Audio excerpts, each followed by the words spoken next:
Justin. Women with large breasts earn more on average than men with large breasts. Does that surprise you?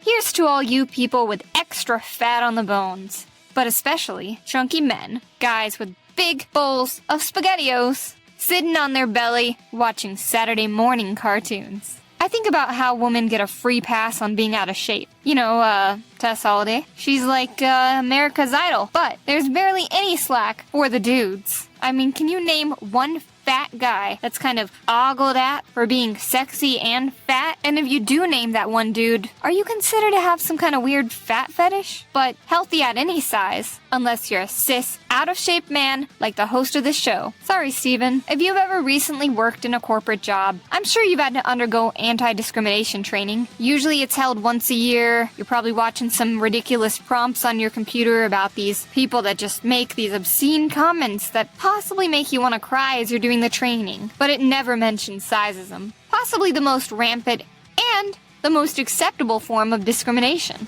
Sizeism, or size discrimination, is the idea that people are prejudged by their size. Duh. And aren't they? Federal anti-discrimination laws protect employees from being fired because of race, gender, age, religion, or having a disability. Possibly that disability is fat, so what I'm saying is contradictory. There are some cases where it's medically not possible to not be fat without a bunch of intervention, and if I'm offending you, I'm sorry. But weight is not a protected characteristic under federal law, and all I want to do is eat Cheetos in peace. And since getting pregnant and having a kid, I've learned that getting back to my original size is probably not going to happen. I'm not that much bigger, but that leap of getting from point A back to point B and vice versa is just, unimaginable. Because A, I'm always hungry. B, weight, along with being fugly, is not protected. We did not hire you. And the reason is because you're shaped like a pear. It has nothing to do with your wheelchair, sir. It's not your brown skin. It's your fat ass. Back at my first gig working as a deli girl, there was this chick that I went to school with that applied for a job and we weren't hiring. So she asked me about the status of her application and I told her, I'm sorry, we can't hire you because you're just too pretty and my boss thinks that you would intimidate the customers. She seemed moderately surprised, but she accepted my reasoning. I think she was actually pretty flattered. Although it's not illegal, once you're out of K through 12, it's usually socially unacceptable to let someone know that their face makes you want to vomit. But think back to when it's most acceptable. Yeah, those middle school years. Those middle school kids are relentless. They will call you out for having a big snoz, crooked teeth, trying to fix your crooked teeth with braces, breaking your bones, or wearing last year's fashion, or something from Walmart. Some people never grow out of the middle school stage, and those are probably the same people that participated in the fraternity or sorority hazing. Maybe they joined the local police squad, or they just managed the nearest mattress firm.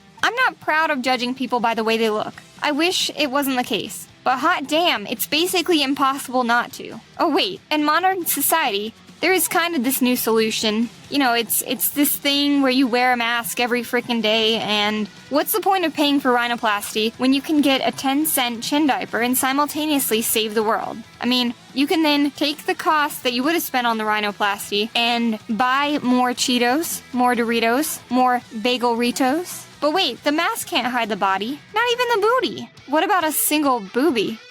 So where's the solution to that? Must we quarantine ourselves to our homes, with the persona tied to a picture, filtered to show our inner beauty, with a lot of that smoothing and maybe even a sparkle?